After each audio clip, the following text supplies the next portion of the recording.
So,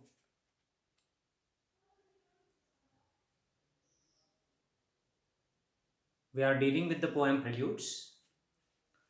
And in the last lecture, I discussed the third part of the poem, third section, you can say. And this poem contains total four sections or parts, out of which three are over. And in today's lecture, I would like to complete discussing the last fourth part, final part. So, each of the section has some description, typical description, as I told them. So, the first part of the poem is the description of a typical street. Second part is the description of the same city when it is the time of morning. Third part is about the condition of a woman. It is description about a woman who is a sex worker and how our life is meaningless and haunted. We discussed that matter.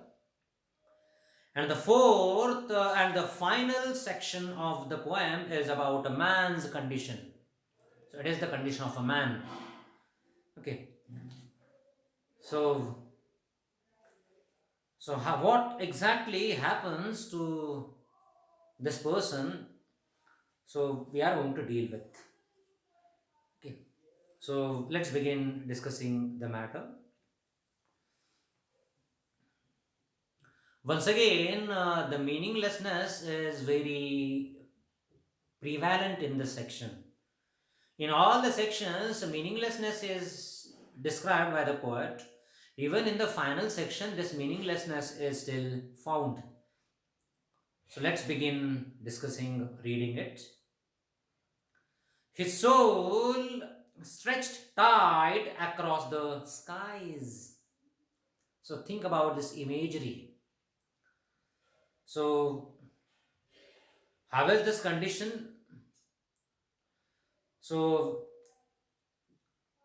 it is given in this context that the soul of this person is stretched across the skies. आकाशभर म्हणजे याचा आत्मा पसरलेला आहे. Okay. His soul stretched Pasarne.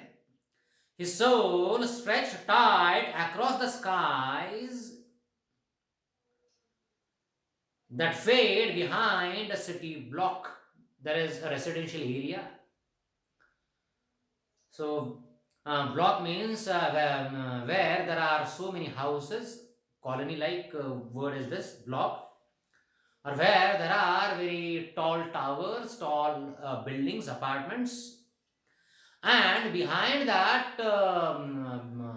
behind those buildings, so that sky is fading, that sky is seen behind those buildings, and across the skies, so it seems that the soul of that person is stretched. म्हणजे अतिशय विचित्र अशी परिस्थिती आहे या माणसाची सुद्धा. म्हणजे याचा अर्थ अशा प्रकारचा घ्यायचा, याची सुद्धा म्हणजे परिस्थिती अतिशय रेस्टलेस अशा प्रकारची आहे. म्हणजे आकाशभर याचा आत्मा जणू पसरलेला आहे या अर्थाने की म्हणजे even this person is absolutely restless. So restlessness is the feature of the life of the modern people. 20व्या-21व्या शतकातल्या लोकांच्या जीवनाचं सर्वात मोठं वैशिष्ट्य काय असेल तर अस्वस्थ असतात माणसं. काही नसलं तरी अस्वस्थ असतात, असलं तरी असतात आणि नसलं तरी असतात. So similar is the situation. His soul stretched tight across the skies that fade behind a city block or trampled by insistent feet. So trample म्हणजे तुडवणे, निर्दयीपणे तुडवणे, or trampled by insistent feet. Insistent means repetitive, which happens again and again. पुन्हा पुन्हा म्हणजे असं व्हायला लागलेलं जणू म्हणजे काय त्याच्या भावना पायाखाली तुडवल्या जातात अशा प्रकारची परिस्थिती आहे. म्हणजे त्याच्या आत्म्याला लोक तुडवतात. This is not the feeling, this is not the thing. Whereas his feelings are being they are being discarded by the world. Okay, त्याच्या भावना म्हणजे खरं तर भावनांना म्हणजे खरं तर अशा पद्धतीनं तुडवायला लागतात लोक. Or trampled by insistent feed. So basically, so this is pain and agony which has been caused by restlessness. जेव्हा माणसं अस्वस्थ होतात त्यातून म्हणजे लोकांना प्रचंड त्रास होतो, प्रचंड वेदना यातना घालतात, पेन आणि अग्नी. अशा प्रकारे वेदना आणि यातना होणाऱ्या माणसाचं चित्रण या 4थ्या सेक्शनमध्ये सापडतं. Okay, so he is restless, अस्वस्थ आहे रेस्टलेस म्हणजे. और ट्रॅम्पल्ड बाय इन्सिस्टंट फीट, खरं तर याच्या मनाची परिस्थिती अस्वस्थ आहे म्हणून याला वाटतं की जग सगळं म्हणजे माझ्या विरोधात आहे, माझ्या भावनांची कदर ती करत नाही. Or trampled by insistent feet at 4 and 5 and 6 o'clock. So all the time same is the situation, similar is the situation. नेहमीच म्हणजे काय असं व्हायला लागलेलं आहे, लोक म्हणजे माझ्या भावना पायदळी तुडवतात. नेहमीच असं व्हायला लागलेलं आहे की माझं अतिशय भयंकर असं अस्वस्थ असं जगणं आहे. At 4 and 5 and 6 o'clock, and short square fingers stuffing pipes. So in olden days people used to smoke pipes आणि ते पाईप पीत असताना त्या पाईपमध्ये ठासून म्हणजे काय ते तंबाखू भरायचे. In some old Hindi films you may have come across people smoking pipes.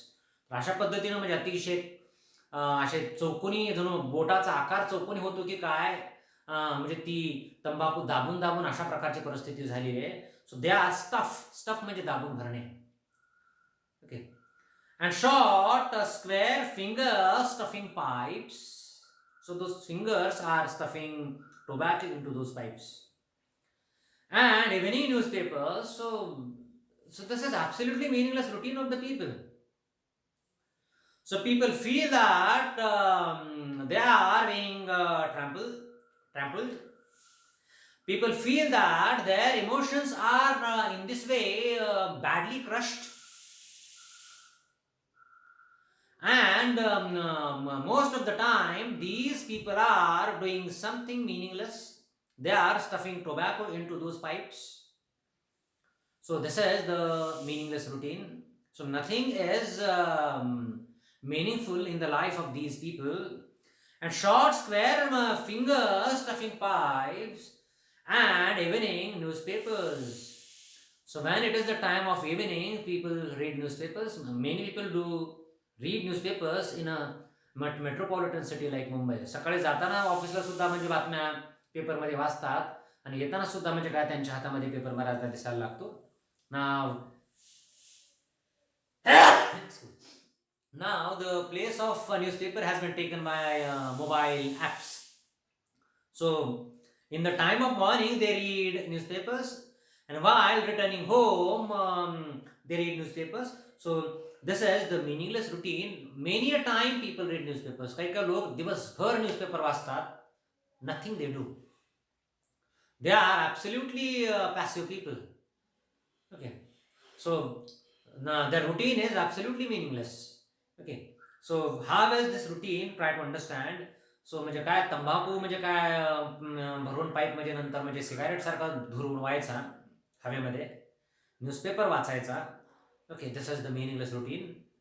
आणि evening newspapers, so some people might be having such kind of busy ongoing routine, but the overall outcome of this busy routine is absolutely zero. So there is no meaning. म्हणजे 100% म्हणजे शून्य अशा प्रकारची त्यांची परिस्थिती आहे. एकंदरीत शून्यामध्ये जणू जगतायत. मिनिंगलेस अशा पद्धतीचं त्यांचं जीवन आहे.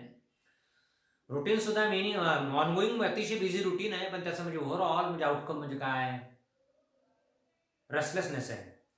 And short square fingers stuffing pipes and evening newspapers and आयज ॲश्युअर्ड ऑफ सर्टनिटीज. सर्टन म्हणजे अमुक अमुक विशिष्ट अशा प्रकारची. सर्टनिटीज म्हणजे एखादी विशिष्ट अशी बाब महत्वाची, म्हणजे जी बाब नेमकं जी बाब म्हणजे पक्की आहे म्हणजे तिला सर्टन म्हणतो ना, सर्टनिटीज. and evening newspapers and eyes assured of certain certainties, उगीच्या उगी माझ्या डोळ्यांना विशिष्ट अशा प्रकारच्या गोष्टीची खात्री वाटायला लागते. Okay, so this is the mechanical cycle of the people. Assure म्हणजे खात्री बाळगणे, वासने.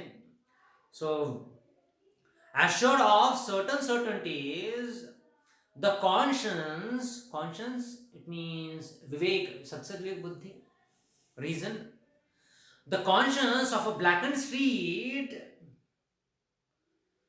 तर जणू म्हणजे अशा प्रकारची परिस्थिती आहे की जो म्हणजे काळवंडलेला रस्ता आहे त्या रस्त्याची काहीतरी सत्सद्विवेक बुद्धी आहे. ओके, खरं तर हे जीवनच सगळं म्हणजे काळवंडलेलं आहे. या अर्थाने रस्ता काळवंडलेला नाही, माणसाचं जीवनच म्हणजे काळवंडलेलं आहे. अशा प्रकारची एकंदरीत परिस्थिती आहे. assured of certain certainties, the conscience of a blackened street. So in the mind of this person, this man, there is a sense of sin. या अशा प्रकारच्या लोकांच्या मनामध्ये अशी भावना आहे की आपण कुठलं तरी पाप केलेलं आहे, आपण कुठलं तरी अतिशय महाभयंकर चुकीचं असं कर्म केलेलं आहे, काम केलेलं आहे. त्यामुळं यांना असं वाटतं की एकंदरीत यांच्या मनामध्ये जी गिल्ट आहे, यांच्या मनामध्ये आपण दोषी आहोत ही जी काय भावना आहे, ती भावना यांना स्वस्त कधीच बसू देत नाही. It is like Lady Macbeth. There is a beautiful play by Shakespeare, Macbeth. त्या नाटकामध्ये मॅकबेथची बायको म्हणजे मॅकबेथला राजाचा खून करण्यासाठी मदत करते आणि तिला एकसारखं वाटायला लागतं की माझ्या हातावर म्हणजे रक्त आहे, हातावरचं रक्त धुवून म्हणजे नाही गेलं. So this is the seriousness of my sin which I have committed. तिला सारखं वाटतं आपल्या हाताला रक्त लागलेलं आहे. So this is the sense of guilt. Okay, म्हणजे आपण दोषी आहोत अशा प्रकारची ती भावना आहे. ओके, या माणसाला सुद्धा अशा प्रकारची भावना आहे, कारण म्हणजे बरेचशी चुकीची कामं करणं. वरच्या म्हणजे पार्टमध्ये आपण म्हणजे मागच्या लेक्चरमध्ये पाहिलेला त्या ठिकाणी ती महिला आहे, ती सुद्धा चुकीचं काम करते, तिला सुद्धा म्हणजे she has sense of guilt. Even in this context this man also has that sense of sin or guilt, कारण चुकीची कामं करणारी मंडळी आहे. The conscience of a black and street, impatient to assume the world. खरं तर तो जो रस्ता आहे, तो रस्ता म्हणजे काय, जगाला समजून घेण्यासाठी किंवा जगाचं रुटीन सुरू करण्यासाठी ज्याप्रमाणे इम्पेशंट झालेलं आहे, असह्यले झालेलं आहे, त्याचप्रमाणे म्हणजे काय सगळी ही परिस्थिती सगळीकडे आहे. ज्याप्रमाणे लोक म्हणजे रस्त्यानं चालतात आणि परत एकदा जगाचं डेली रुटीन म्हणजे सुरू होतं. ओके, तर अशा म्हणजे प्रकारची परिस्थिती आहे. assured of certain certainties, the conscience of a blackened street, impatient to assume the world. So तर म्हणजे नेमकं म्हणजे या जगाविषयी म्हणजे तो काय विचार करतोय या माध्यमातून म्हणजे त्याला स्पष्ट करायचंय.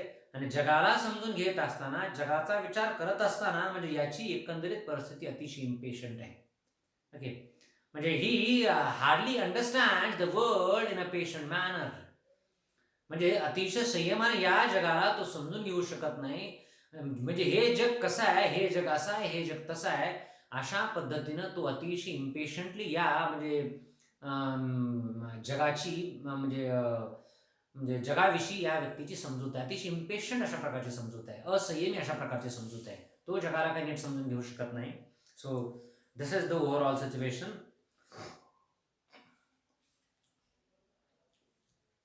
So next lines.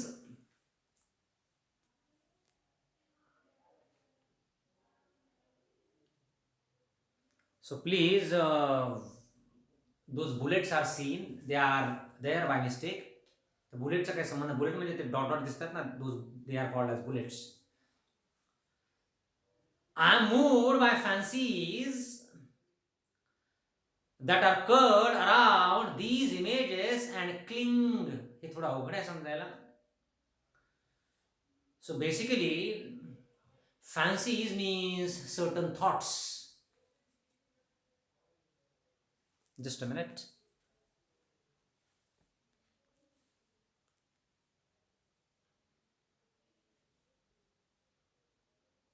Yes.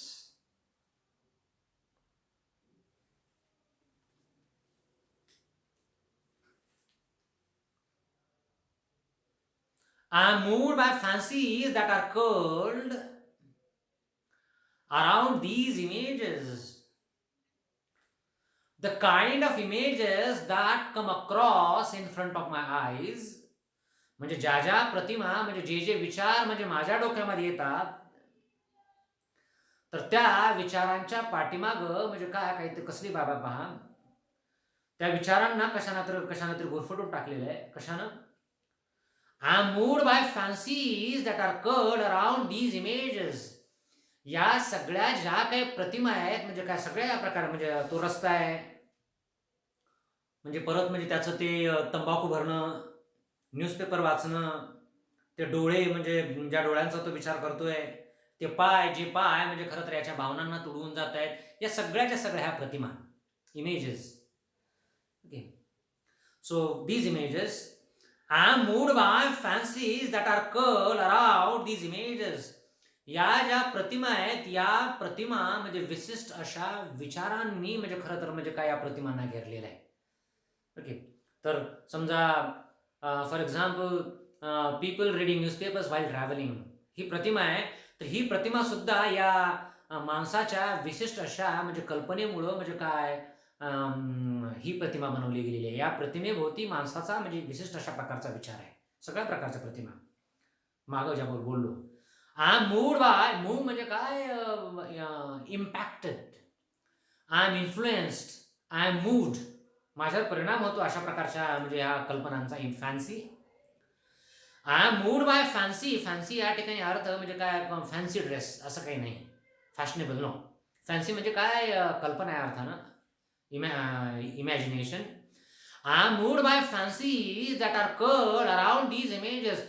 या ज्या काही प्रतिमा माझ्या नजरेच्या समोर येतात, या प्रतिमा म्हणजे खरं तर या प्रतिमांच्या भोवती म्हणजे विशिष्ट अशा प्रकारची कल्पना आहे, ज्या म्हणजे कल्पनेनं म्हणजे या सगळ्या प्रतिमांना म्हणजे काय वेढून टाकलेलं आहे. ज्या प्रतिमांचा मी उल्लेख केला ना, त्यामुळे या सगळ्या कल्पनेमुळं म्हणजे खरं तर माझ्यावर परिणाम झालेला आहे. I am moved by these fancies. I am moved by fancies. So this is this is a reference to the matter of Christ about which I am going to tell you. I am moved by fancies that are curled around these images. ज्या ज्या प्रकारचे म्हणजे काय विचार माझ्या डोक्यामध्ये येतात, ज्या ज्या प्रकारच्या प्रतिमा येतात आणि प्रतिमांच्या सोबतच विशिष्ट असे विचार येतात ना माझ्या मनामध्ये, त्या विचारांनी म्हणजे खरं तर मी म्हणजे प्रभावित झालोय, परिणाम झाले माझ्या विचारावर. Around these images and cling. Cling म्हणजे काय, घट्ट पकडून ठेवणे. Around these images and cling the notion of some infinitely gentle, infinitely suffering thing. So this is the perception of suffering. Okay, म्हणजे एकंदरीत यातना किंवा वेदना कशा प्रकारची असते याबद्दल म्हणजे या ठिकाणी कवी सांगायला लागतो. ओके, तर as per Christianity, if I have committed sin, then if I undergo certain suffering, at that time my soul will be purgated or my soul will be purified. अशा प्रकारची कल्पना आहे. म्हणजे अनेक मी चुकीची कामं केलेली आहेत, अनेक पापं केलेली आहेत, तर या पापांचं प्रायश्चित्त म्हणून मला प्रचंड मोठ्या वेदनेच्या त्या अग्निदिव्यामधून जावं लागतं आणि त्यानंतर खऱ्या अर्थानं माझी ह्या सगळ्या पापातून मुक्ती होते. Okay, so it is about even suffering of Christ to redeem the world. या जगाला खऱ्या अर्थानं मुक्ती देण्यासाठी ज्याप्रमाणे येशू ख्रिस्त म्हणजे काय क्रुसावर लटकला होता आणि त्यानं अंगावर म्हणजे असंख्य खिळे सुद्धा म्हणजे काय झेलले लोकांच्या कल्याणासाठी, लोकांच्या भल्यासाठी, ज्याप्रमाणे म्हणजे ख्रिस्तानं वेदना पचवली, त्याचा रेफरन्स आहे या ठिकाणी. Okay, the notion of infinitely gentle, infinitely unlimited, म्हणजे ही अनलिमिटेड अशा प्रकारची एक कुठली तरी भयंकर अशी बाब आहे, जी बाब म्हणजे अतिशय म्हणजे काय कशा प्रकारचे वेदनादायी आहे. सफरिंग, वेदना, यातना. ज्याप्रमाणे जगाला मुक्ती मिळावी, जगाचं भलं व्हावं, यासाठी येशू ख्रिस्तानं म्हणजे स्वतःचा म्हणजे जीव दिला, स्वतःच्या अंगावर असंख्य खिळे म्हणजे काय या माणसानं म्हणजे काय झेलले, तशाच प्रकारची बाब आहे. म्हणजे काहीतरी चांगलं घडवायचं असेल तर माणसाला वेदना होणे अत्यंत आवश्यक आहे. That is the meaning. So this is poets perception of suffering. म्हणजे कवीची एकंदरीत यातनेकडे किंवा वेदनेकडे पाहण्याची विशिष्ट अशा प्रकारची दृष्टी आहे. त्यामुळं म्हणजे काही कशाची नोशन आहे, कशाबद्दलची आयडिया आहे. The notion of some infinitely gentle, infinitely suffering thing. Okay. So तर ज्याप्रमाणे ओके जगाच्या कल्याणासाठी, जगाच्या भल्यासाठी येशू ख्रिस्ताला म्हणजे क्रुसावर चढवण्यात आलं आणि त्यामुळे त्या माध्यमातून खरं तर जग म्हणजे मुक्तीच्या मार्गाने म्हणजे जाऊ लागलं असं आपण समजतो. Similar is the matter in this context. Okay.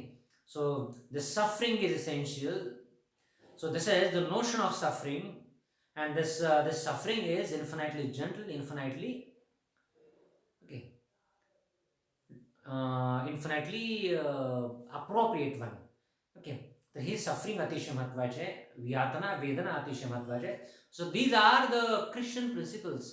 So this is the philosophy of Christianity.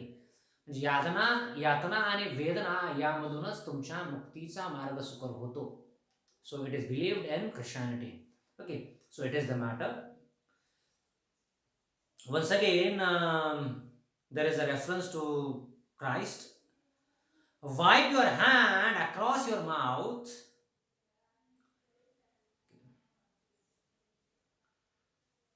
and laugh. अशा पद्धतीनं म्हणजे चेहरा म्हणजे काय तू पुसावा या अर्थानं. वाईप युअर हँड म्हणजे तुझ्या चेहऱ्यावरून हात वगैरे फिरव.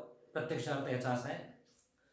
वाईप your hand across your mouth and laugh. आणि अशा पद्धतीनं चेहऱ्यावरून हात फिरव आणि थोडंसं हास्य म्हणजे चेहऱ्यावर आणण्याचा प्रयत्न कर.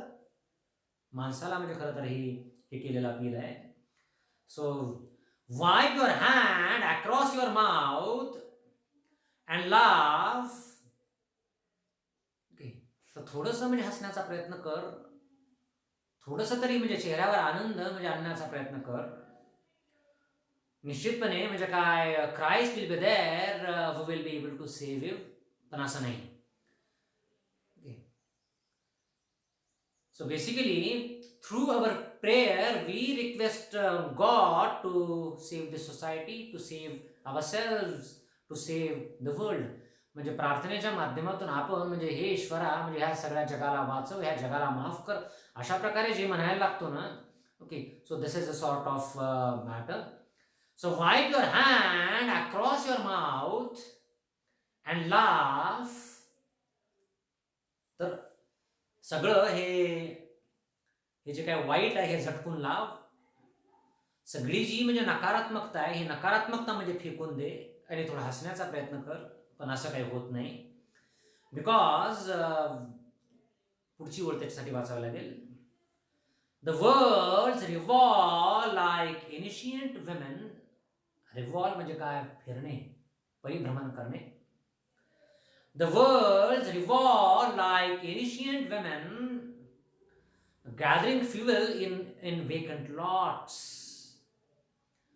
तर जग कसं आहे पण म्हणजे कसं आहे थोडं हसण्याचा प्रयत्न कर. पण अशा जगामध्ये कसं हसावं ज्या जगामध्ये म्हणजे काय बिलकुल आशाच नाही.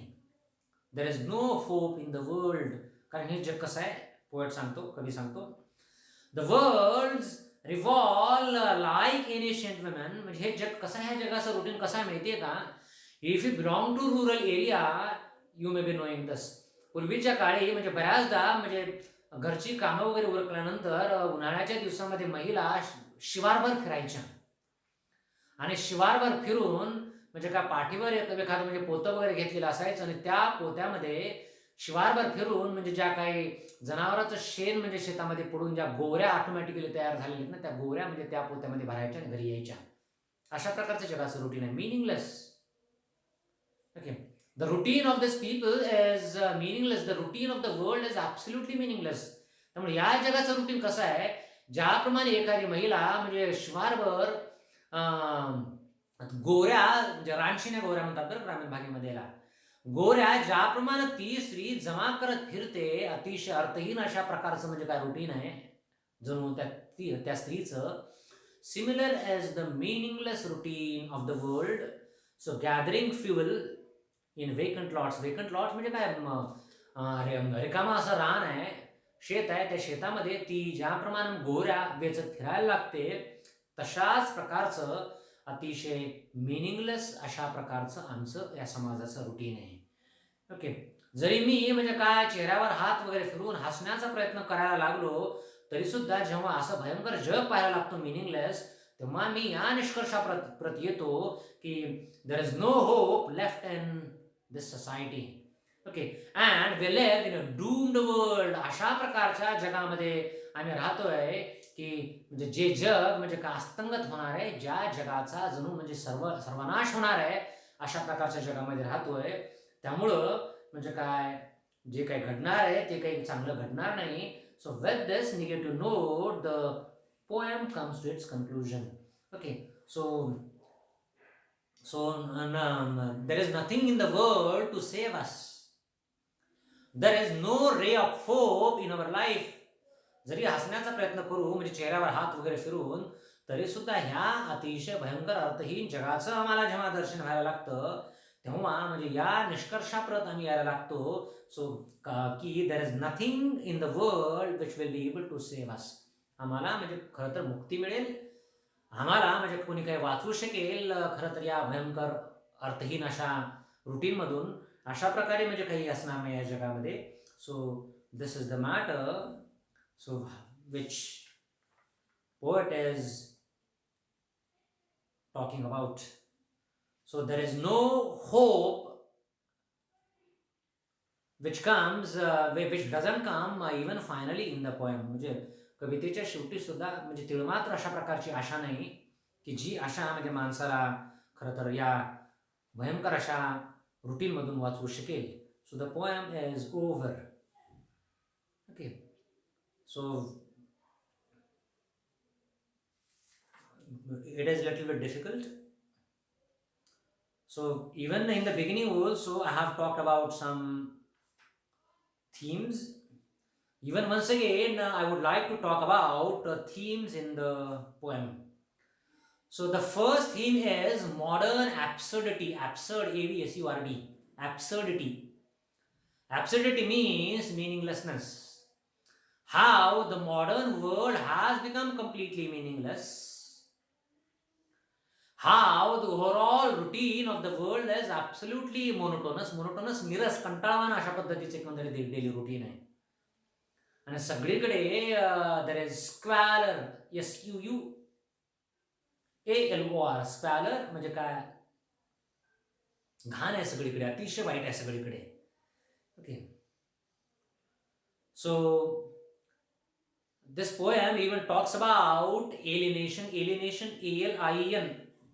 एलिनेशन म्हणजे एकलकोंडीपणा, एकांतवास. 20व्या शतकातल्या लोकांना खूप मोठ्या प्रमाणात एकांतवास म्हणजे भोगावा लागला वेगवेगळ्या कारणामुळं. And because of that alienation, people's life became meaningless. And even that life was very, very dreary. Dreary, D-R-E-A-R-Y. Dreary means bore या अर्थानं. तर 20व्या शतकातल्या लोकांचं अतिशय बोरिंग लाईफ, अर्थहीन अशा प्रकारचं जगणं,